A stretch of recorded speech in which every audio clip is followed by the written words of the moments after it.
அனைவருக்கும் வணக்கம். தெய்வீக பலன்கள் சேனல் சார்பாக தங்களை அன்புடன் வரவேற்கிறோம்.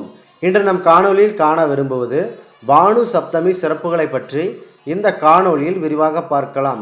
வாருங்கள் காணொலிக்கு செல்லலாம். மறக்காமல் ஒரு சப்ஸ்கிரைப் செய்யவும். இந்த பானு சப்தமியானது இந்த வருடம் ஆவணி மாதத்தில் வரும் 2வது ஞாயிற்றுக்கிழமைகளில் வருகிறது. பொதுவாக இந்த பானு சப்தமி, ரத சப்தமி, சூரிய சப்தமி என இரு சப்தமிகளில் அழைக்கப்படுகிறது.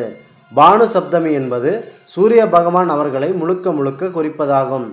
இந்த நன்னாளில் சூரிய பகவானையும் பரம்பொருள் சிவபெருமானையும் முதல் கடவுளான பிள்ளையாரையும் வணங்கும் சிறப்பான நாள் இந்த பானு சப்தமி ஆகும். பானு சப்தமி என்பது சூரிய கடவுளை குறிக்கும் பெயராகும். அனைவருக்கும் கண்ணுக்கு தெரியக்கூடிய கடவுளாக சூரிய பகவான் அவர்கள் விளங்குகிறார்கள். பொதுவாக நாம் சூரிய வழிபாடு தினத்தை காலை வேளையில் செய்யும்போது இந்த பானு சப்தமி அன்று செய்யும்போது நிறைய வித்தியாசங்கள் இருக்கின்றன. நீங்கள் உங்கள் முன்னோர்களுக்கு தர்ப்பணம் கொடுக்க விரும்பினால் பானு சப்தமி நாளான இன்று தர்ப்பணம் கொடுங்கள். நிச்சயம் நீங்கள் கொடுக்கும் தர்ப்பணம் அவர்களை சென்று சூரிய பகவான் அவர்கள் சேர்த்து விடுவார்கள். மேலும் நாம் பானு சப்தமி அன்று தர்ப்பணம் கொடுப்பதினால் முன்னோர்களின் சாபம் அனைத்தும் சாபங்களும் நீக்கப்பட்டு மேலும் மன நிம்மதியுடன் அவர்கள் இருப்பதாக சூரிய பகவான் ஆசீர்வாதம் செய்வார்கள். நாம் இந்த பானு சப்தமி அன்று சூரிய பகவான் கடவுளை நாம் வழிபடும் போது நம்முடைய ஜாதகத்தில் சூரியனின் நிலை ஆகியவற்றை தரம் உயர்த்தி ஒரு வலுவான நிலைக்கு சூரிய பகவான் அவர்கள் கொண்டு செல்வார்கள். சூரிய கடவுள் அவர்கள் இந்த பானு சப்தமி நாளில் பிறந்ததாக கூறப்படுகிறது. பொதுவாக இந்த பானு சப்தமி என்ற சூரிய கடவுளை வணங்குவதற்கு காயத்ரி மந்திரத்தை நாம் முறையாக மனதார கூற வேண்டும். நம் வீட்டில் குழந்தைகள் யாராவது இருந்தால் அவர்களை அழைத்து காயத்ரி மந்திரத்தை சத்தமாக உச்சரிக்க செய்ய வேண்டும்.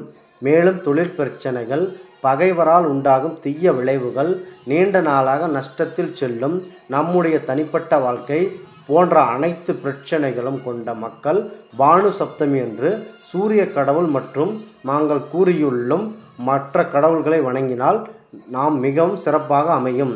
ஒவ்வொரு முறையும் இந்த பானு சப்தமி நாளில் சிவபெருமான் அவர்கள் சூரிய கடவுளுக்கு உகந்த ஒரு நாளாக மாற்றி கொடுத்திருக்கிறார்கள். வட இந்தியாவில் மிக சிறப்பாக இந்த பண்டிகை கொண்டாடப்படுகிறது.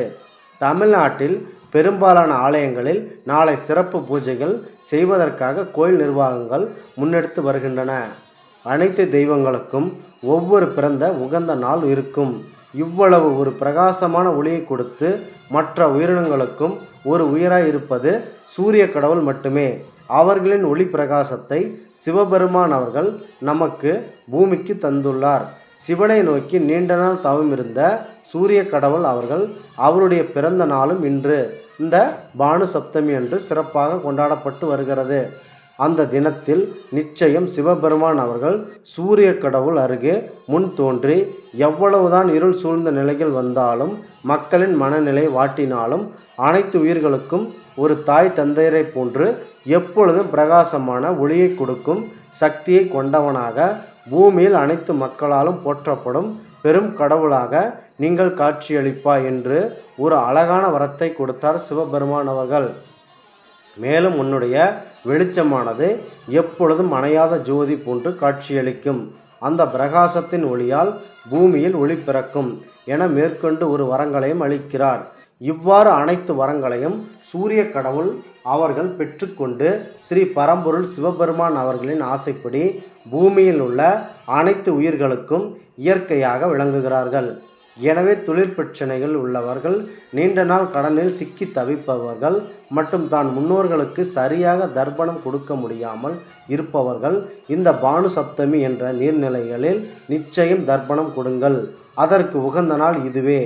நான் மிகவும் தகவலை உங்களுக்கு பகிர்ந்தமைக்கு தெய்வீக பலன்கள் சேனல் சார்பாக நாங்கள் மிகுந்த பெருமை கொள்கிறோம். மீண்டும் ஒரு நல்லதொரு காணொலியில் உங்களை சந்திக்கிறோம். நன்றி, வணக்கம்.